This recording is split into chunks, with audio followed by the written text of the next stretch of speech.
반갑습니다. 오늘도 수요일에 수요성경강에 오신 성도님들 환영하고요. 또 인터넷으로 예배드리는 모든 분들도 환영합니다. 지금도 확진자들이 왔다 갔다 하는 것 같아요. 계속 올랐다가 요즘 조금 100명대가 좀 많이 유지되는 것 같아서, 그래서 또 다시 또 한 1.5단계 올라가면 이제 또 식사를 또 금지하게 되고 또 조금 이제 위축되기 되겠죠. 그래서 이제 좀 걱정이긴 한데,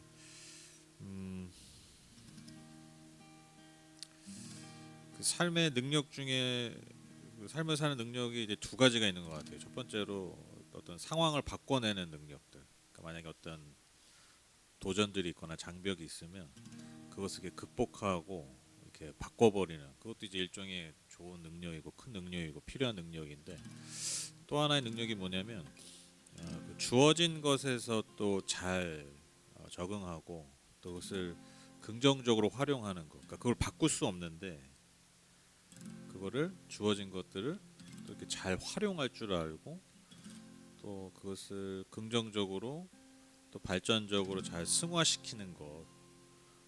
그것이 또 아주 중요한 능력이고 또 지혜가 아닌가 생각합니다.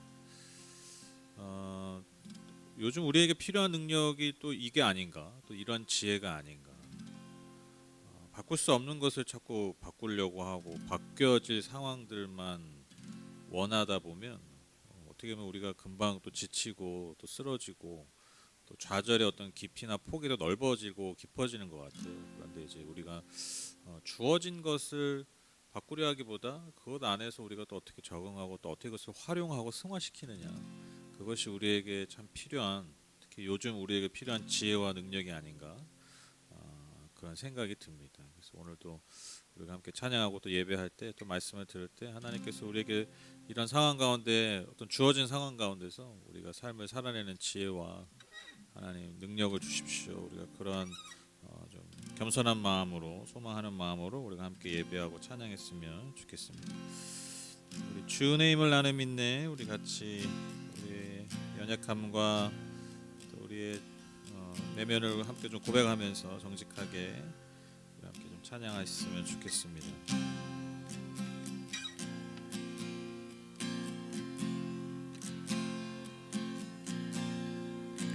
주 나의 모습 보네, 상한 나의 맘 보시네. 주 나의 눈물 안에 홀로 울던 맘 아시네. 주 사랑 내게 있네. 주 사랑 내게 있네. 그 사랑이 날 채우네. 주 은혜 내게 있네.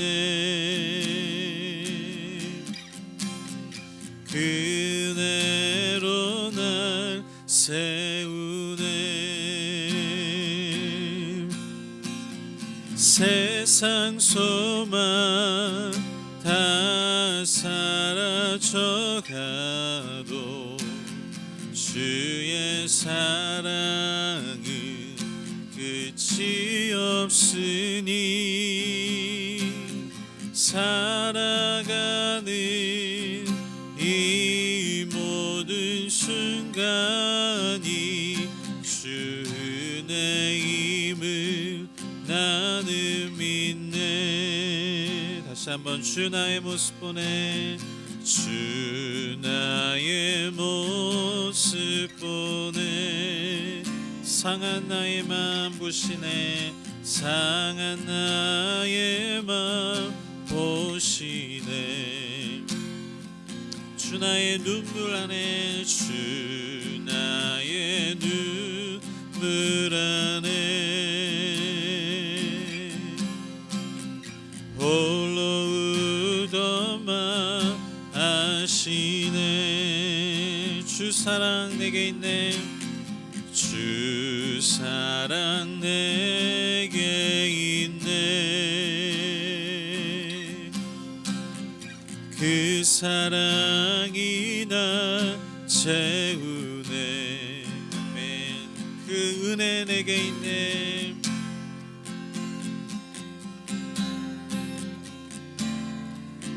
그 은혜로 날 세우네. 그 은혜로 나 세우네.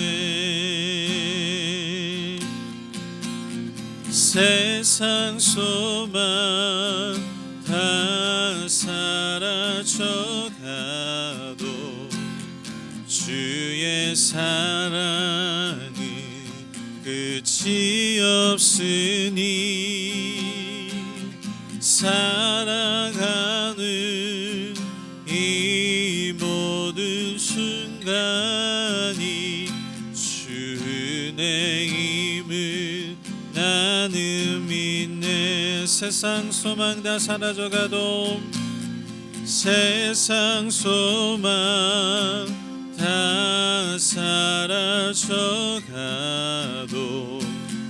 주의 사랑은 끝이 없으니 살아가는 이 모든 순간이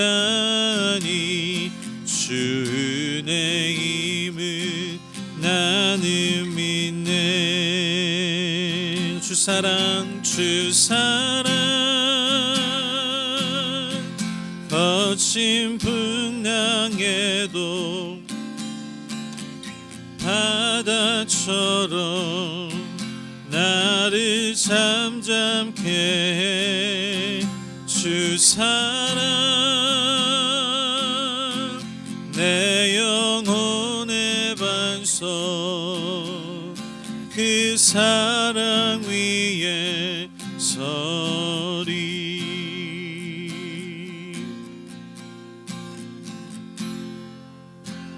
내가 주인 삼은 모든 건 내려놓고 내 주 되신 주 앞에 나가 내가 사랑했던 모든 건 내려놓고 주님만 사랑해. 우리 다시 한번 고백합니다. 내가 주인 삼은 모든 건 내려놓고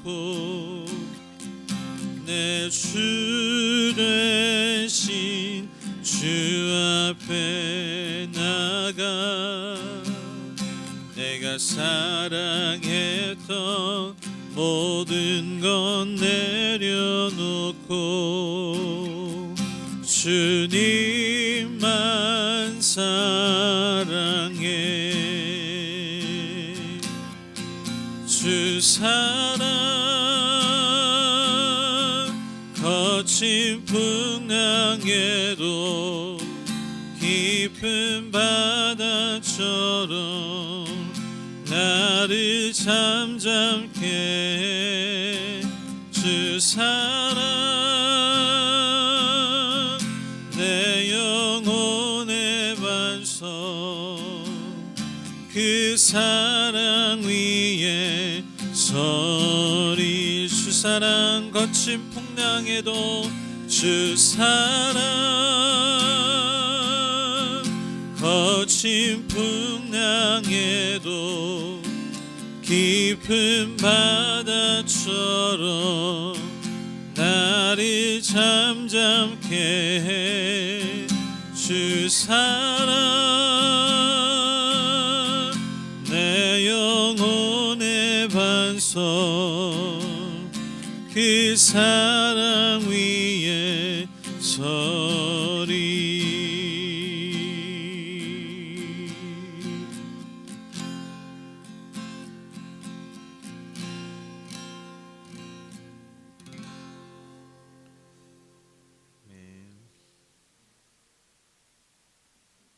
부활과 영생을 믿습니다. 아멘. 이렇게 기도하겠습니다. 하나님 감사합니다. 오늘도 수요 성경 강해 예배 자리로 저희를 인도해 주시고 불러오셔서 감사합니다. 하나님, 우리가 매일매일 호흡하면서 주님 앞에 살아갈 때마다 그 호흡이 정말 주님 앞에서 많은 이들 앞에서 의미 있는 순간들이 되기를 원합니다. 하나님, 우리의 호흡 하나하나를 통하여서 무엇보다 하나님을 예배하고 하나님을 노래하는 삶이 되게 하여 주시고, 또한 그 호흡을 통하여서 주님 내게 주신 그 생명, 그 은혜, 그 복음을 흘려보낼 수 있는 삶 될 수 있도록 주님 은혜 베풀어 주시옵소서. 하나님, 우리가 오늘도 말씀의 씨앗을 내 삶에 심고, 또한 그 말씀의 그 삶을 통하여서 또한 주님이 기뻐하시는 삶의 씨앗들을 심기 원합니다. 그래서 하나님께서 원하시는 삶의 열매들이 우리의 삶 가운데서, 또한 이 교회 안에서, 이 교회의 사역을 통하여서 풍성하고 아름답게 열매 맺기 원합니다. 성령님, 이 예배 가운데도 함께하여 주시고 우리 모든 삶의 자리에서 끝까지 인도하여 주시고 함께하여 주시옵소서. 오늘도 깨닫는 은혜를 주시고 무엇보다 진리의 말씀 안에서 우리의 삶을 새롭게 돌아보며 또 새롭게 주님 앞에 설 수 있도록 성령님 인도하여 주시옵소서. 예수님의 이름으로 기도드렸습니다. 아멘. 오늘 말씀 사무엘 하 24장 1절에서 17절 보겠습니다. 전사님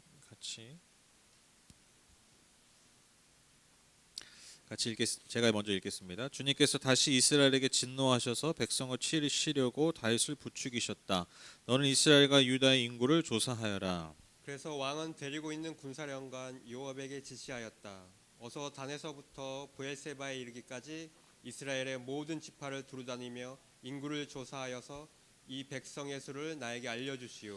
그러나 요압이 왕에게 말하였다. 임금님의 주 하나님이 이 백성을 지금보다 100배나 더 불어나게 하여 주셔서 높으신 임금님께서 친히 그것을 보게 되시기를 바랍니다. 그러나 높으신 임금님께서 어찌하여 감히 이런 일을 하시고자 하십니까? 그러나 요압과 군대 사령관들이 더 이상 왕을 설득시킬 수 없었으므로 요압과 군대 사령관들이 이스라엘의 인구를 조사하려고 왕 앞에서 떠나갔다. 그들은 요단강을 건너서 갓 골짜기 한 가운데 있는 성읍인 아로엘 남쪽에서부터 인구를 조사하였다. 다음에는 야스의 성읍 쪽으로 갔고 그 다음에는 길라스를 거쳐서 다딤 호시 땅에 이르렀고 그 다음에 다냐안에 이르렀다가 거기에서 시돈으로 돌아섰다. 그들은 또 두루 요새에 들렀다가 히윗 사람과 가나안 사람의 모든 성읍을 거쳐서 유다의 남쪽 브엘세바에까지 이르렀다. 그들은 온 땅을 두루다니고 9달 20날 만에 드디어 예루살렘에 이르렀다. 요압이 왕에게 백성의 수를 보고하였다. 칼을 빼서 다룰 수 있는 용사가 이스라엘에는 80만이 있고 유다에는 50만이 있었다. 다윗은 이렇게 인구를 조사하고 난 다음에 스스로 양심의 가책을 받았다. 그래서 다윗이 주님께 자백하였다. 내가 이러한 일을 해서 큰 죄를 지었습니다. 그러나 주님, 이제 이 종의 죄를 용서해 주시기를 빕니다. 참으로 내가 너무나도 어리석은 일을 하였습니다. 다윗이 다음날 아침에 일어났을 때에 다윗의 선견자로 있는 예언자 갓이 주님의 말씀을 받았다. 너는 다윗에게 가서 전하여라. 나 주가 말한다. 내가 너에게 세 가지를 내놓겠으니 너는 그 가운데서 하나를 택하여라. 그러면 내가 너에게 그대로 처리하겠다. 갓이 다윗에게 가서 그에게 말하여 알렸다. 임금님의 나라에 7해 동안 흉년이 들게 하는 것이 좋겠습니까? 아니면 임금님께서 왕의 목숨을 노리고 쫓아다니는 원수들을 피하여 3달 동안 도망을 다니는 것이 좋겠습니까? 아니면 임금님의 나라에 사흘 동안 전염병이 퍼지는 것이 좋겠습니까? 이제 임금님께서는 저를 임금님께 보내신 분에게 제가 무엇이라고 보고하면 좋을지 잘 생각하여 보시고 결정하여 주시기 바랍니다. 그러자 다윗이 갓에게 대답하였다. 괴롭기가 그지없습니다. 그래도 주님은 자비가 많으신 분이니 차라리 우리가 주님의 손에 벌을 받겠습니다. 사람의 손에 벌을 받고 싶지는 않습니다. 그리하여 그날 아침부터 정하여진 때까지 주님께서 이스라엘에 전염병을 내리시니 단에서부터 브엘세바에 이르기까지 백성 가운데서 죽은 사람이 7만 명이나 되었다.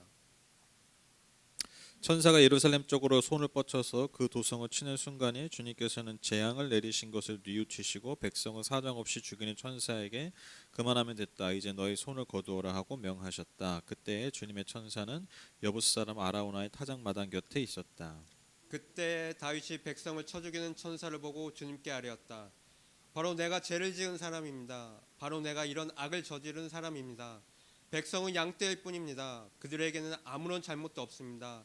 나와 내 아버지의 집안을 쳐 주십시오. 아멘.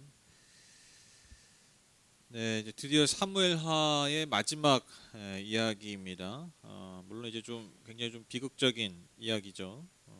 다윗의 잘못을 통해서 이스라엘 백성들이 비참하게 죽어나가는 그런 아주 끔찍한 또 비극적인 이야기지만 결국 어쨌든 깨달음과 또 돌이킴을 통해서 구원의 은혜로 잘 마무리가 되죠. 오늘 읽은 이야기 제가 2주에 거쳐서 이제 여러분과 함께 나누려고 하는데 이제 간단히 뭐 전체를 설명하면 이제 다윗이 인구 조사를 단행함으로써 그것이 하나님 보시기에 악한 행동이었다라는 거예요. 그래서 하나님의 심판을 받고 그러나 이제 그가 회개하고 이제 회복되는 이야기 그것이 이제 기록되어 있습니다. 그런데 이제 이 이야기가 좀 딱 읽어도 뭔가 좀 이상한 기분이 들죠. 여러 가지 궁금증도 여러 가지 좀 아리송한 의문점들이 많이 듭니다. 몇 가지가 있어요. 일단 시작부터 좀 우리 좀 당혹스럽게 하죠. 1절 보시면 주님께서 다시 이스라엘에게 진노하셔서 백성을 치시려고 다윗을 부추기셨다. 너는 이스라엘과 유다의 인구를 조사하여라. 뭐가 우리를 당혹스럽게 합니까? 그러니까 순서적으로 봤을 때 다윗이 인구 조사를 단행해서 하나님이 진노하셨다 이게 아니에요. 그렇죠? 이스라엘에게 하나님이 진노하신 거예요. 이유는 몰라요. 그래서 이스라엘 백성들을 치시려고, 그러니까 심판하시려고 누구를 부추기셨어요? 다윗을 부추기셨다. 그러니까 다윗을 부추겨서 뭔가 하나님의 어떤 주권적 역사로 다윗을 부추겨서 그가 인구조사를 단행해야겠다 생각하고 실행하게 돼서 그것이 하나님 앞에 범죄함이 되어서 백성에게 심판이 내려지는 뭔가 좀 순서가 이상하죠. 그렇죠? 그러니까 뭐 이유가 없어요. 뭐 이스라엘 무슨 잘못을 했고 뭐 어떠한 이유 때문에 그래서 또 왜 하나님이 다윗을 그렇게 사용하셔가지고 다윗에게 그런 마음을 주셔서 뭐 여러 뭐 어떤 설명이 없습니다. 뭐 어떤 이유가 없어요. 그냥 하나님이 이스라엘에 진노하셨고 그래서 이스라엘 백성을 심판하시려고 다윗을 부추겨서 인구조사한 것이다. 그렇게 기록되어 있는 거죠. 그러니까 이것을 1절을 표면적으로만 보면 굉장히 하나님이 좀 이렇게 변덕스럽고 좀 비이성적이고 또 어떻게 보면 또 부도덕적인 그런 하나님의 모습을 이제 보여주는 것 같습니다. 뭐 이에 대해서 뭐 이후로도 어떤 사무엘하의 저자가 이에 대해서 뭐 어떠한 부연 설명도 하지 않습니다. 좀 이상하죠, 그렇죠? 근데 여러분 이런 장면이 성경에 몇 군데 있어요. 우리가 잘 알 수 있는 우리가 잘 어떤 알 수 있는 구절이 이 본문이 거기에 있죠. 출애굽할 때 하나님이 바로 왕의 마음을 완악하게 하셔서 모세가 아무리 설득을 해도 그 마음을 돌이키지 않는. 근데 이제 바로가 마음을 왜 돌이키지 않았냐면 하나님의 마음을 완악하게 하셨다라고 그래요. 그러니까 이미 심판을 정해놓고 모세를 계속 보내는 거예요. 그 10번의 기회를 주는 거죠. 그러니까 좀 비슷한 맥락이라고 할 수 있습니다. 이런 본문은 사실 신학자들한테도 이게 상당히 좀 난해한 어떤 본문이에요. 그러니까 이해되지 않잖아요. 그러니까 상식적으로 그렇죠. 그러니까 이성적으로 잘 납득이 안 되잖아요. 우리가 알고 있는 어떤 하나님의 어떤 성품, 또 어떤 하나님에 대한 어떤 인상들, 또 우리가 어떻게 보면 대체적으로 성경에 드러나는 어떤 하나님의 어떤 모습과 좀 약간 매치가 안 되는 그런 본문이기 때문에 여러분 이걸 이렇게 딱 이해하기가 어려워요. 그리고 더 중요한 건 이거를 굳이 저자들이 설명을 안 해요. 왜 하나님이 이렇게 행동하실까? 왜 이렇게 하셨을까라는 것에 대해서 현대인들은 어떤 굉장히 좀 불편함을 느끼는데 납득이 잘 안 되니까. 근데 이것을 썼던 당시의 저자들은 이에 대해서 아마도 큰 불편함이 없었는지 이에 대한 설명이 없다라는 것입니다. 그러니까요, 우리가 지금에 와서 수천 년이 지난 우리의 지금에 와서 지금의 어떤 상식과 지금의 어떤 관념으로 이것을 깔끔하게 대답할 수가 없죠, 그렇죠? 그러니까 성경이 침묵하고 있는 부분을 여러분 우리가 굳이 막 답을 찾으려고 하고 이것이 정답이다라고 얘기하면요, 사실 그것을 더 왜곡할 가능성이 큽니다. 그러니까 명확한 대답을 우리가 제시할 수도 없고요. 또 제가 생각할 때는 이것을 해서는 안 돼요. 그런데 다만 그럼에도 불구하고 우리가 여기서 충분히 유추할 수 있는 것이 뭐냐면, 전체적인 성경의 어떤 맥락 가운데서 우리가 깨달을 수 있는 게 뭐냐면, 결국 여러분 중요한 게 뭐예요? 구체적인 설명은 없지만 이스라엘이 하나님 앞에 범죄했다라는 겁니다. 그래서 그 범죄 때문에 그들은 반드시 심판을 받았어야 했다라는 거예요. 그래서 그 심판이, 하나님께서 내리시는 그 심판이 그들에게 반드시 내려져야 됐기 때문에 하나님의 어떤 주권이 그 모든 상황들을 이끌어 갔다라는 것입니다. 그러니까 바로 왕에게 하나님이 완악한 마음을 주셔서 결국 심판을 당하게 하셨다라는 것에 그 포인트가 뭐냐면 하나님의 주권이에요. 심판자의 주권. 그러니까 당시에 가장 힘이 크다, 가장 큰 힘을 가졌다라고 하는 바로 왕도 하나님의 주권 아래서 있을 수밖에 없는 아주 연약한 존재임을 드러내는 것처럼, 그리고 그의 완악한 마음이, 즉 심판을 받을 수밖에 없는 완악한 마음이 드러나는 것처럼 지금도요, 이스라엘을 향한 하나님의 주권과 그들의 완악함을 아주 극명하게 드러내는 일종의 문학적 장치일 수 있다라는 거예요. 이해되시나요? 좀 어려울 수 있는데, 그러니까 다시 말씀드립니다. 뭘 강조하는 거예요? 하나님의 주권, 그리고 그들의 악함을 분명하게 드러내는 거예요. 그러니까 이미 정해놓고 해버리는 거예요. 이해되시죠? 네. 잘했어. 이해되셨대요. 걱정을 많이 했는데. 요것만 생각하시면 돼요. 하나님의 어떤 심판자로서의 주권, 그리고 얼마나 악하면, 얼마나 그들의 범죄가 심각했으면 그냥 하나님이, 야 얘네 내가 그냥 심판 받을 수밖에 없어, 얘네는, 그렇게 표현하고 있다라는 것입니다. 그래서 여러분, 인간의 모든 생사화복을 주관하시는 분이, 주권자가 누구이심을 다시 한번 보여주는 겁니까? 하나님이심을 보여주는 거예요. 그러니까 이걸 우리가 현대적으로 와서도요, 우리가 충분히 적용할 수 있는 게 뭐냐면, 여러분 우리가요 항상 하나님을 이해하죠. 여러분 우리가 지금 수요 성경 강의를 왜 하냐면, 여러분 왜 하십니까? 하나님을 더 알고자 하는 마음 아닙니까? 그렇죠? 우리가 뭐 이 자리에 나와서 예배드리든 또 뭐 상황이 안 돼서 인터넷에서 예배를 드리시든, 지금 모든 분들의 마음에 아마 동일한 마음이 그거예요. 우리가 이 예배를 통해서, 성경을 통해서 하나님을 더 알고자 하는 거예요. 물론 이제 저는 거기에다 플러스 이제 수요일날 밥을 맛있게 먹기 위해서 제가 이제 백반 먹을 날이 별로 없어요. 그래서 어쨌든 그러니까 그런 마음으로 온다는 거죠. 하나님을 더 알고자 하는 거예요. 하나님을 더 이해하고자 하는 거예요. 그런데 여러분 기억하셔야 돼요. 우리가 성경을 통해서 하나님을 이해할 수 있죠. 더 많이 알 수 있어요. 그런데 여러분 착각하면 안 되는 게 뭐냐면, 우리는요 하나님을 다 알 수 없어요.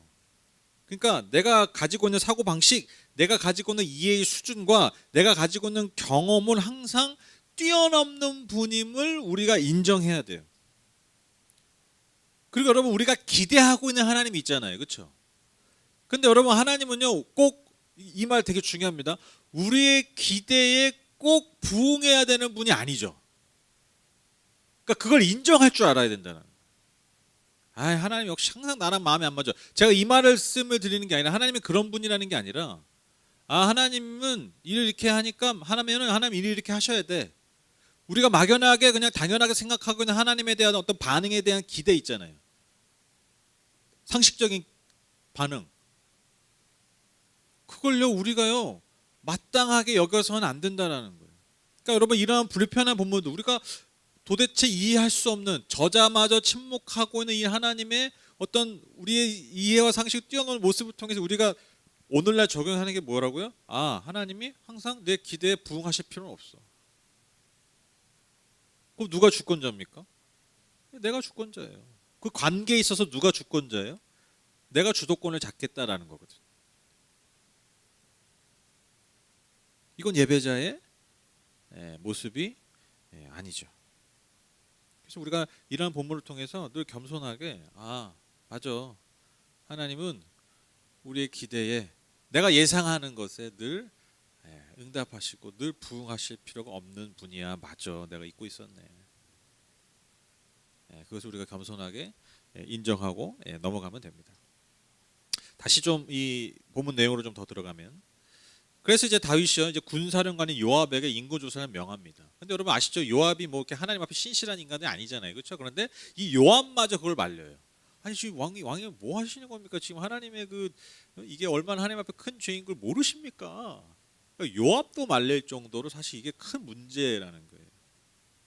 여러분 이제 여기서 또 두 번째 궁금증이 이제 나오죠. 여러분 인구조사 그게 뭐라고 이렇게 하나님을 싫어하실까, 그렇죠?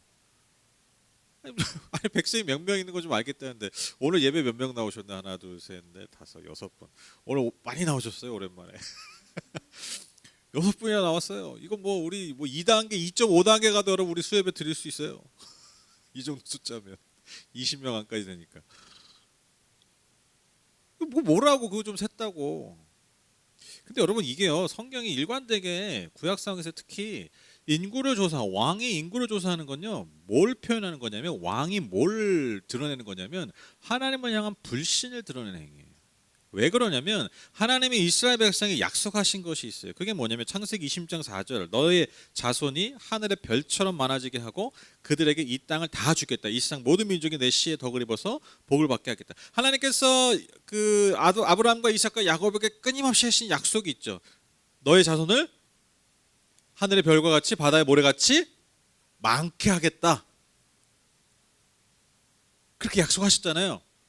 이 약속을 불신하는 행위가 바로 인구조사라는 거예요. 왜? 내가 숫자를 세기 때문에.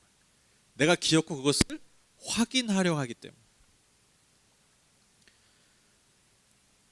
또 한 단계 더 나아가면요, 왜 숫자를 세냐? 단지 이게 못 믿겠는데 몇 명이지? 이것만이 아니라요, 결국 이 인구조사의 이 안에 담긴 왕의 행위가 뭐냐면 결국 그의 교만함과 그의 유익만을 위한 행위이기 때문에. 시편 20편 7절 말씀입니다. 어떤 이는 전차를 자랑하고 어떤 이는 기마를 자랑하지만 우리는 주 우리 하나님의 이름만을 자랑합니다. 그러니까 하나님을 자랑해야 되는데, 하나님만을 자랑해야 되는데, 즉 그분이 주신 힘만을 자랑해야 되는데 지금 내가 뭐에 의지하겠다라는 거예요? 내가 가진 숫자, 내가 가진 힘, 그것을 의지하겠다라는 실제적인 고백이기 때문에. 그래서 여러분 우리 열왕기 상하 우리 성경 통독하신 분들, 이스라엘 왕 중에 하나님 앞에 막 다 범죄한 왕들이 많았지만, 여러분 히스기야 왕 기억하시나요? 히스기야 왕이 굉장히 하나님 앞에 올바로 섰던 왕이었죠. 그래서 하나님이 사내립의 침공에도 예루살렘을 지켜주시고, 그리고 그가 부치병에 걸렸는데 하나님이 15년인가요? 정확히 기억이 안 나요. 15년을 더 살게 하시죠. 그러니까 하나님의 은혜를 굉장히 많이 받은 왕이었는데 그가 큰 실수를 하죠. 어떤 실수를 합니까? 다른 나라의 왕이 왔을 때, 사절인가요? 왔을 때 그 안에 있는 자기의 기물들, 성전 기물들 막 이런 걸 다 보여줘요. 왕궁의 그 화려함을 다 보여줘요. 그래서 하나님은 심판하시죠. 그러니까 비슷한 맥락인 거예요. 내가 가진 숫자, 그러니까 숫자를 센다는 것은 내가 가진 숫자를 의지하겠다라는 실제적인 고백이라. 그게 왕들의 행위 안에 다 담겨 있다라는 거예요. 그래서 인구조사를 못하게 하신 거예요. 왜 그렇습니까? 여러분 인구조사를 하면요, 뭘 할 수 있어요? 징집을 몇 명 할 수 있느냐, 그러니까 군사력을 측정할 수 있어요. 그러니까 내가 얼만큼의 군대를 거느릴 수 있는가. 또 하나, 여러분 인구를 잘 조사하면 뭐 하기 용이합니까? 세금을 징수하기 용이하죠. 그래서 몇 명 어디 사람 다 찾아내가지고 그 사람들에게 다 세금, 그러니까 이게 뭐와 다 관련되어 있는 거예요? 세금, 돈과 관련되어 있는 행위라. 그래서 여러분 인구 조사는요, 항상 특히 고대 사회에서는요, 인구 조사가요 누구에게 굉장히 피해가 많이 가는 국가적인 어떤 일이었냐면 결국 일반 백성들에게 굉장히 고통이 가중되는 그러한 통치 행위였다라는 거예요. 그리고 왜 하나님 이걸 싫어하셨는지 아시겠죠? 첫 번째로 하나님의 약속을 신뢰하지 못하는 것. 두 번째로 자신의 교만함. 즉 하나님을 의지하는 게 아니라 인간의 힘을 의지하려는 행위였고요. 결국 결론적으로 세 번째로 왜 하나님이 싫어하실 수밖에 없어요? 결국 그것 때문에 누가 고통을 당해? 백성이 고통을 당해. 백성의 고통이 가중돼. 근데 여러분 우리 거슬러 올라가면 하나님이 왕을 왜 세우십니까? 하나님이 다윗을 왜 기뻐하십니까? 하나님의 세우신 왕의 표상이 뭡니까? 제가 많이 말씀드렸죠. 정의와 공의. 그렇죠? 하나님은 정의와 공의를 위해서 왕을 세우셨죠. 지도자를 세우시죠. 근데 여러분 정의와 공의가 뭐예요? 제가 계속 많이 강조해요. 이걸 꼭 기억하셔야 돼요. 정의와 공의가 뭐예요? 다른 게 아니에요. 사회의 가난한 자들, 소외된 자들을 잘 돌보는 거예요. 그들의 억울함을 풀어주는 거예요. 그들이 억울한 일을 아예 당하지 않게 하는 거예요. 이게 공의와 정의죠. 그렇죠? 그래서 여러분 정의의 사도는 항상 누구를 위해 싸웁니까? 약한 자들을 위해 싸우죠. 가난한 자들을 위해 싸우죠. 네, 마찬가지예요. 똑같아요. 간단해요. 정의하고 어렵게 볼 필요 없어요. 이 세상 가운데 너와 호흡하고 있는 이 세상 가운데 많은 사람들 가운데서 가난한 자들 없게 해라. 억울한 자들 없게 해라. 억울한 자들 있다면 풀어줘라. 이게 공의와 정의예요. 근데 인구를 조사함으로써 숫자를 셈으로써 결론적으로 어떻게 된다고요? 그런 억울한 자들이 더 많아지고 힘없는 자들이 더 고통을 당하는. 그러니까 하나님 왜 이렇게 극도로 싫어하셨는지 아시겠죠? 그러니까 단지 아이씨 그것도 내 말을 안 믿어? 숫자를 세? 내가 많이 준다 그랬는데 너 일로 와. 그런 게 아니에요. 하나님의 그 수준을 보면 안 돼요. 이 결국 백성의 고통으로 가요. 정의와 공의가 무너지는 출발이기 때문에.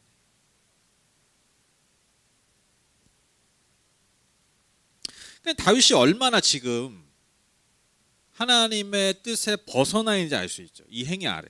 그렇죠? 얼마나 하나님을 불신했고 또 그가 교만했는지. 그리고 어느 순간 정의와 공의를 행하기보다 하나님 원치 않는 다른 세상 왕처럼 그 나라를 다스리려 했다라는 거예요. 그래서 하나님이 심판하실 수밖에 없었습니다. 아주 참 재밌는 게 뭐냐면 다윗이 막상 한 9개월 거쳐서 조사를 다 하고 나니까 뭔가 양심의 가책을 느꼈어. 그래서 하나님 앞에 회개합니다. 그런데 이미 돌이킬 수 없어요. 이미 완료됐기 때문에. 어떻게 보면 9개월 넘게 했다는 거는 9개월 넘는 기간 동안 돌이킬 기회가 있는데 막상 다 하고 나니까 잘못했다. 그리고 우리도 그럴 수 있죠. 실컷 죄 다 저질러 놓고 죄인 줄 알아. 그렇죠? 다 알지 뭐 요압도 얘기했는데 다 아는데 다 해놓고 좀 껄쩍지근하네. 하나님 죄송합니다. 용서해 주세요. 이러면 돼요, 안 돼요? 지금 다윗이 딱 그 짓을 하고 있는 거예요. 정말 그가 돌이키는 마음으로 한 게 아니라 죄의 유익을 다 거두고 나서 어떻게 보면 종교적 행위한 거예요. 나중에 한번 비교해 볼 겁니다. 더 분명하게 아실 수 있어요. 이제 하나님께서 예언자인 갓을 통해서 심판의 메시지를 정하세요. 이제 심판 받을 수밖에 없다. 근데 하나님이 세 가지의 선택지를 주십니다. 너 어떤 심판 받을래? 첫 번째 7년 흉년. 두 번째 마치 그 압살롬에게 피해 도망 다녔던 것처럼 원수들을 피해서 석 달 동안 피신하기. 세 번째 사흘 동안 전염병. 여러분 뭐 선택하실래요? 여러분이라면? 딱 봐도 이렇게 좀 뭐가 제일 나을 것 같아요? 딱 봐도 7년 숫자가 있잖아요. 7년 석 달 사흘 뭐 하실래요? 뭐 하실래요? 사흘 하겠죠. 그렇죠? 사흘. 그렇죠? 3번. 다윗도 뭐 말을 거창하게 뭐 사람의 손에 징벌받지 않고 하나님의 손에 벌을 받고 싶습니다. 뭐 이러면서 거짓말 하는 거죠. 그러면서 뭐 하는 거예요? 4번. 3번. 4흘 동안의 전염병. 그러니까 아마 기간이 제일 짧으니까. 근데 여러분 어떻습니까? 피해가 어마어마했죠. 7만 명이나 되는 백성들이. 수도 예루살렘 치기도 전에 7만 명. 여러분 그 7만 명이 옛날에 7만 명은요 어마어마한 숫자예요. 지금 7만 명이 아니에요, 여러분. 엄청난 숫자가 죽은 거예요. 이제 그 하나님의 천사를 통해서 막 이제 이스라엘 땅을 막 다 심판하고 계신데 예루살렘 쪽에 이제 딱 그 천사가 오니까요. 하나님은 후회하셨다라고 그래요. 그러니까 하나님의 돌이킴이죠. 뭐 이것도 설명하면 굉장히 깁니다. 그냥 넘어갈게요. 그러니까 하나님이 자비를 베푸신 거예요. 멈추게 되죠. 그리고 그 심판을 행하던 주님의 천사가 여부스 사람인 아라우나의 타작마당에 딱 서게 됩니다. 이것과 관련된 이야기가 이제 다음 주에 펼쳐지고요. 그때 이제 다윗이 다시 회개합니다. 근데 이번에요 회개하는 건요 앞선 10절의 회개와 달라요. 정말 철저히 회개하고요 자신의 죄 때문에 백성이 고통받았음을 고백합니다. 17절 보시면 그때 다윗이 백성을 쳐 죽이는 천사를 보고 주님께 아뢰었다. 바로 내가 죄를 지은 사람입니다. 바로 내가 이런 악을 저지른 사람입니다. 백성은 양떼일 뿐입니다. 그들에게는 아무런 잘못도 없습니다. 나와 내 아버지의 집안을 쳐 주십시오. 어때요? 뭐가 강조됩니까? 내가 이 죄를 졌습니다. 내가 이 악을 저지른 자입니다. 누구는 구해달라는 거예요? 내 백성은 구해달라라고 하나님 앞에 정말 철저하게 회개하죠. 여러분 이처럼요 오늘 메시지 굉장히 중요한 게 뭐냐면요 결국 지도자의 어떤 변질, 지도자의 죄악은요 결국 누구에게 가장 큰 피해가 갑니까? 백성들에게 큰 재앙으로 임한다. 이걸 너무나 여실하게 보여줘요. 여러분 예를 들면 뭐 한국 교회의 어떤 큰 문제들이 결국 뭐예요? 지도자들이 문제예요. 지도자. 그래서 성도들이 고통을 당하는. 더 큰 문제가 뭡니까? 지도자들이 범죄하니까요. 어떤 일이 벌어져요? 구원의 은혜를 흘려보낼 수가 없는 거예요. 이거 여러분 이거 어떻게 감당할 겁니까? 그렇죠? 그러니까 그런 죄들이 아니었다면 구원 받을 수 있는 영혼들이 구원을 못 받는 거예요. 그러니까 이게 얼마나 하나님 보시기에 심각한 죄냐는 것이죠. 여러분 그 지금 미국 대선이 끝났죠. 끝났는데 끝난 것 같지 않죠? 역사상 최초로 그 선거에 졌는데 불복하고 있고 지금 미국 트럼프 대통령 지금 뭐 꽤 오랜 시간 이 법정 소송까지 간다. 뭐 정해진 건데, 그러니까 기가 막힌 거죠. 대통령 선거 우리도 뭐 내려면 대통령 선거 끝나는데 2등한 사람이 뭐 부정 선거니 뭐냐 가지고 불복하고 뭐 정당 자체가 막 지금부터 지금 현직 대통령이잖아요. 그러니까 여러분 이게 지금 나라 꼴이 많이 아니죠. 여러분 그것뿐만 아니죠. 여러분 지금 미국이 제일 많이 이 가장 강하고 가장 기술이 발달해 있다면 미국이 여러분 코로나에 가장 많은 사람들이 걸리고 많은 사람이 죽지 않았습니까? 그 왜 그래요? 여러 가지 이유가 있지만 결정적인 게 뭐예요? 지도자예요. 여러분 이 코로나 사태가요 우리에게 크게 두 가지를 알려줬죠. 첫 번째로 지도자가 얼마나 중요한가. 그리고 국민의 수준이, 국민의 어떤 단합력이 얼마나 중요한가. 반면에 그러니까 개인주의가 우리에게 항상 이룰 줄 알았는데 개인주의 사회가 취약한 부분이 있었다라는 걸 이번에 깨달았죠. 그렇죠? 그래서 유럽이나 서구 사회에서 처음에는 중국이랑 동양에서 이게 막 발견되니까 막 비웃었잖아요. 막 손가락질하고 인종혐오 나오고 막 그래서 초반에 걔네들이 많이 안 걸렸을 때 근데 유럽사 한번 퍼지기 시작하니까 뭐 말도 못하게 뭐 하루에 막 10,000명 넘어가고 몇천 명씩 막 근데 그 사회들의 특징이 뭐냐면 개인주의 사회예요. 그러니까 일사불란하게 뭔가 이거를 탁 차단하고 해야 되는데 그러려면 예를 들면 정보가 필요하고 국민의 희생들이 필요한 거예요. 어떤 또 자발적인 국민의 어떤 헌신들이 필요하죠. 근데 우리나라 그걸 잘한 거예요. 우리나라 되게 개인주의 사회 같은데 되게 신경 쓰잖아. 그렇죠? 슈퍼플 가도 립스틱이라도 바르고 가고. 그렇죠? 그 제가 말씀드렸잖아요. 미국 대학에 쫙 빼입고 공부하러 오는 애들은 한국 애들밖에 없대. 다 그냥 청바지 티슈 쪽갈 입고 그냥 공부하고 그냥 머리 막 이렇게 하고 그 강의실에 오는데 풀 메이크업에 이게 유학 초년생들. 걔네들도 이제 좀 시간 지나면 또 그렇게 된대요.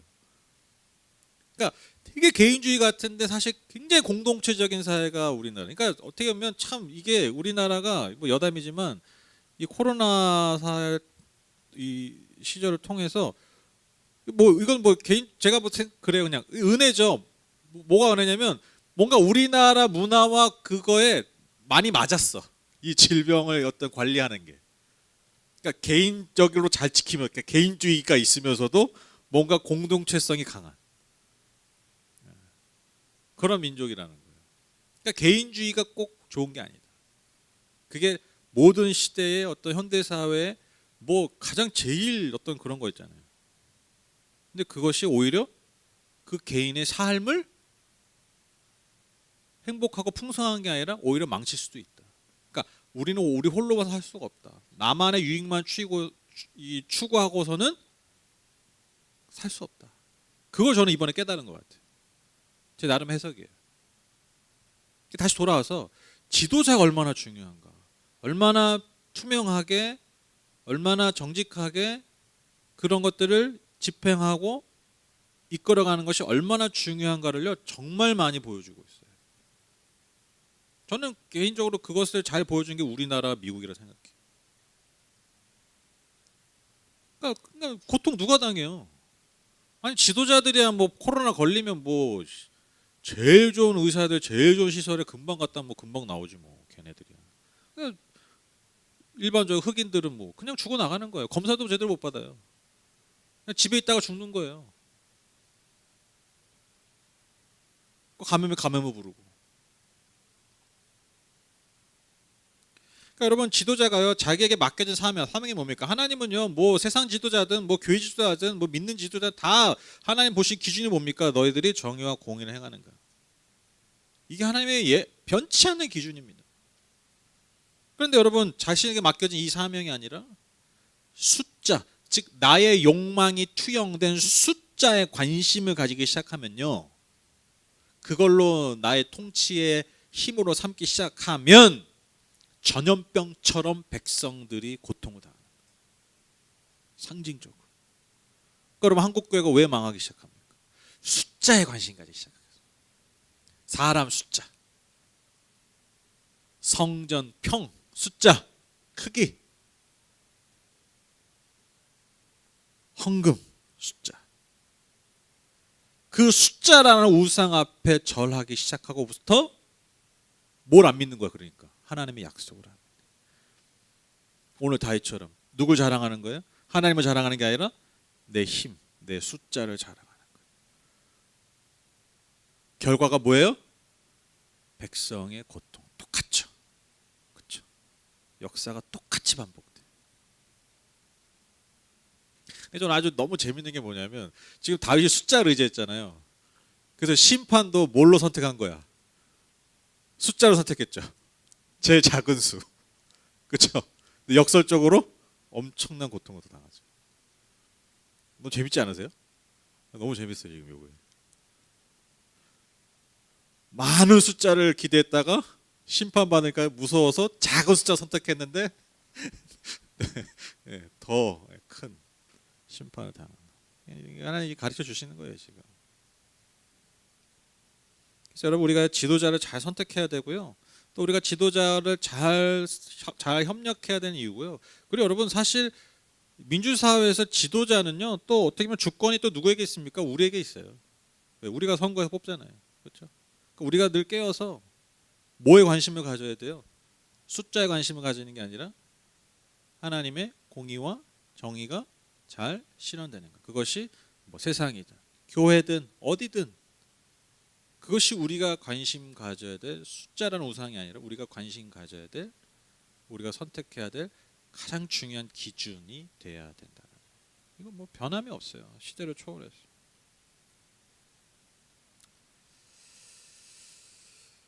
그래서 좀 먼 얘기일 수 있지만 큰 얘기일 수 있지만 그래서 우리 한 사람 한 사람이 깨어 있는 그리스도인들, 깨어 있는 주권자, 시민으로서 살아야 되는 이유가 여기에 있습니다. 그래서 뭐 지나갔지만 뭐 선거가 있을 때 뭐 선거 지도자를 뽑는 어떤 기준이 뭐 우리 아파트 값이 뭐 얼마나 오르나, 내가 가진 재산을 얼마나 불려줄까. 저는 뭐 아예 무시할 수 없다고 생각해요. 왜냐하면 그거 자본주의 사회에 우리가 살고 있으니까. 그런데 예를 들면 그것이 절대적 기준이 되고 그 이외의 많은 것들이 정말 많은 결점들이 있음에도 불구하고 그 이유 하나만으로 내가 그것에 투표를 한다? 저는 그 책임은 저는 분명히 하나님이 보신다고 생각해요. 그걸 우리가 거두어 간다고 생각해요. 저는 진짜 제일 저는 이게 뭐 수많은 선거를 했지만 저는 선거 이런 거 관심이 많아서 그렇지만 저는 제일 지금도 충격적인 게 뭐냐면 옛날에 그 장로 대통령이 되실 때 그때 한참 우리나라 그 막 이제 왜 그 사람 뽑았냐면 그 이제 기업 CEO 출신이니까 우리를 잘 살게 할 거다 그런 기대가 많았어. 그러니까 그렇게 나라를 운영하면 우리가 잘 살게 될 거다. 그래서 많이 뽑았어요 진짜 압도적인 표차로. 근데 그런 제 얘기를 들었어요. 저 사람이 살인만 안 하면 내가 뽑는다. 제가 그런 얘기를 들었어요. 이게 언론에서. 이건 진짜 미쳐 돌아가는 거죠. 그 사람의 어떤 이력과 내력과 어떤 이런 것이 중요한 게 아니라 그냥 나 잘 살게 해주면 저 사람이 사람만 안 죽였으면 내가 뽑아. 이거는 굉장히 위험한 거예요, 사실. 그러니까 뭐 병들어 있다는. 그러니까 이게 지금 이런 것들이 우리 아까 읽었던 1절 말씀. 이스라엘을 완악해서 하나님 심판하고 정해져 버렸다. 그렇게 진행되는 거예요.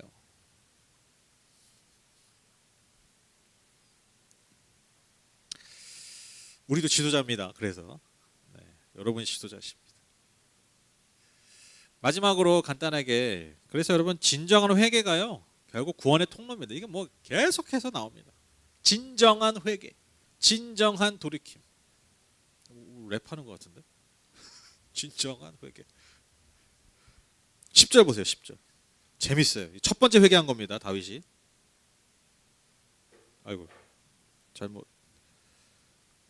10절을 안 했네요. 제가 다시 10절 읽을게요. 10절 시작. 다윗은 이렇게 인구를 조사하고 난 다음에 스스로 양심의 가책을 받았다. 그래서 다윗이 주님께 자백하였다. 내가 이러한 일을 해서 큰 죄를 지었습니다. 그러나 주님 이제 이 종의 죄를 용서해 주시기를 빕니다. 참으로 내가 너무나도 어리석은 일을 하였습니다. 어때요? 약간 느낌이? 아까 17절에 그 마지막 심판을 당하고 난 회개와 죄 저질러 놓고 그 회개한 이 지금 10절의 내용이 약간 뉘앙스가 다르지 않으세요? 약간 느낌이 어때요? 네, 다 알아. 다 하나님 잘못했어요. 이번에 또 잘못했어요. 하나님 이번에 또 용서해 주세요. 약간 이런 느낌이죠. 그렇죠? 이번에도 좀 용서해 주세요.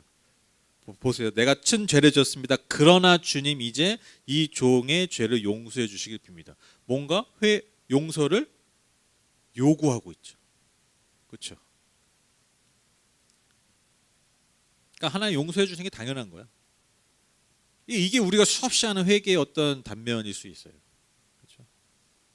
그러니까 제가 아까 얘기했잖아요. 이 회개가 첫 번째 회개가 약간 종교적 회개였다. 그러니까 종교적 회개, 그냥 공식과 같은. 하나님은 회개하며 용서하셔 이 교리를 듣고 하는 어떤 종교적 회개죠. 그렇죠? 근데 여러분 심판을 진짜 멈춘 회개가 어떤 회개예요? 아까 17절에 했던 그 처절한 고백. 자신의 죄를 완전히 인정하고 그리고 하나님의 자비가 없이는 내가 용서받을 수 없음을 다시 인정하는 거. 그러니까 이게 그 니느웨 성이 그 요나가 심판을 선포했을 때 니느웨 왕이 회개할 때가 이렇게 회개했잖아요. 우리가 뭐 금식하고 뭐 동물도 금식하고 그래서 회개하자. 옷을 찢고 뭐 회개하자. 이렇게 하면 하나님이 혹시 용서하실 수 있다. 이렇게 얘기해요. 공식이 아니에요. 내가 회개한다고 하나님 당연히 용서하시는 게 아니야. 내가 정말 회개해서 하나님이 용서해 주시면 고맙겠다. 감사하겠다. 제발 용서해 줬으면 좋겠다. 이게 진짜 회개예요.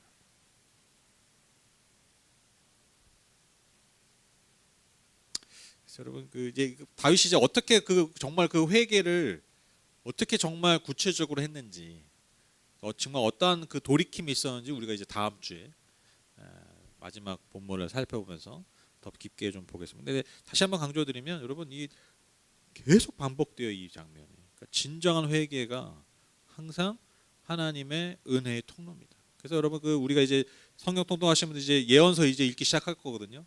그런데 그 예언자들이 지적하는 게 뭐냐면요, 야, 니네 저 회개하는 척하지 마. 이거 많이 지적해요. 입술로는 뭐 하나님 속이려고 하지 마. 그거 많이 얘기해요. 어떤 그런 아주 구체적인 어떤 이야기로 이제 아까 제가 언급한 요나서의 이야기도 있고 막 비교되는 거야. 요나는 뭐 그냥 뭐 내가 뭐 하나님의 백성이 뭐 용서해 주십시오 뭐 약간 근데 그것과 니느웨 그 악의 상징인 니느웨 왕이 어떻게 보면 하나님 앞에 더 합당한 회개를 해. 그러니까 구원받는 거예요. 여러분, 그래서 회개는 공식이 아닙니다. 그 영혼의 처절한 고백이어야 돼요. 정말 영혼의 처절한 돌이킴이어야 됩니다. 근데 이게 놀라운 게 뭐냐면 그렇게 나를 처절하게 치고 나를 처절하게 찢어서 주님 앞에 내놓으면요, 근데 그게요 놀랍게도요 내가 정말 구원받는, 즉 내 삶에 하나님의 능력과 하나님의 손길이 들어오는 가장 강력한 통로가 된다. 이게 성경이 끊임없이 우리에게 알려주고 있습니다. 그러니까 하나님, 그래서 하나님 교만하지 말라는 거예요. 제가 지난주 설교도 말씀, 교만하지 마. 하나님 앞에 겸손하라는 거예요. 너가 피조물임을 기억해라. 전도서의 그 결론. 피조물임을 기억해라. 하나님 앞에.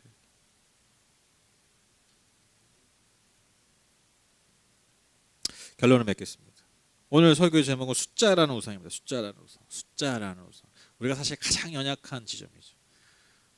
우리를 가장 쓰러뜨리기 쉬운, 우리의 무릎을 가장 쉽게 꿇리게 하는 게 바로 숫자라는 우상이죠. 이 숫자라는 우상을 통해서 다윗도 큰 실수를 저질렀고요. 그래서 피할 수 없는 재앙을 만나게 됩니다. 그래서 우리가 늘 깨어서 이 숫자라는 우상과 싸우면서 하나님을 신뢰해야 하는 이유가 바로 여기에 있습니다. 여러분, 영원토록 자비하시고 은혜가 많은 하나님 앞에 여러분 우리가 겸손하게 늘 섰으면 좋겠습니다. 여러분, 숫자라는 우상 앞에 속절없이 무릎 꿇지 말고, 속절없이 거기에 무릎 꿇지 말고, 신실하신 하나님, 자비로우신 하나님, 은혜가 풍성하신 하나님, 우리에게 은혜와 복을 약속하신 그 하나님 앞에만 무릎을 꿇는, 그래서 그 겸손함을 통하여 그 통로를 삼아서 하나님의 은혜와 구원과 복을 누리시고 받으시는 저와 여러분 다 되시기를 주님의 이름으로 축복합니다. 제가 기도하고 마치겠습니다.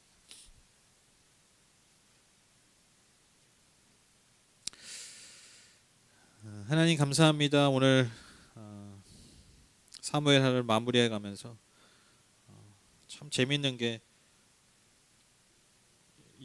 왕의 이야기, 특히 다윗 이야기를 통해서 다윗의 좋은 모습, 다윗의 흠모할 만한 모습이 보일 것 같은데 결국 마무리도 다윗이 사실 얼마나 연약한 인간이었는지 우리가 또 보게 됩니다.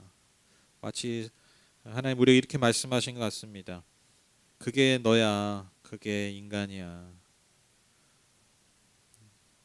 그래서 너는 하나님이 필요해. 내 은혜가 필요해. 내 도움이 필요해.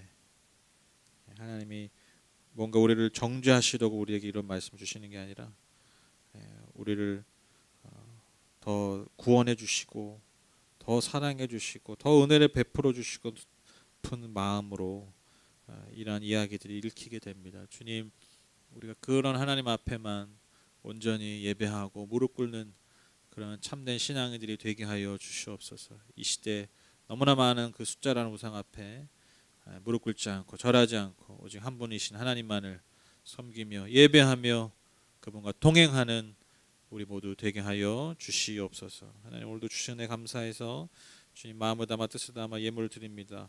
주님 앞에 소망하는 마음으로 주님 앞에 또한 드립니다. 이 예물 기쁘게 흠양해 주시고 드린 손길 그 삶의 모든 영역 가운데 오직 주님만이 주실 수 있는 은혜와 복으로 넘치도록 채워 주시옵소서.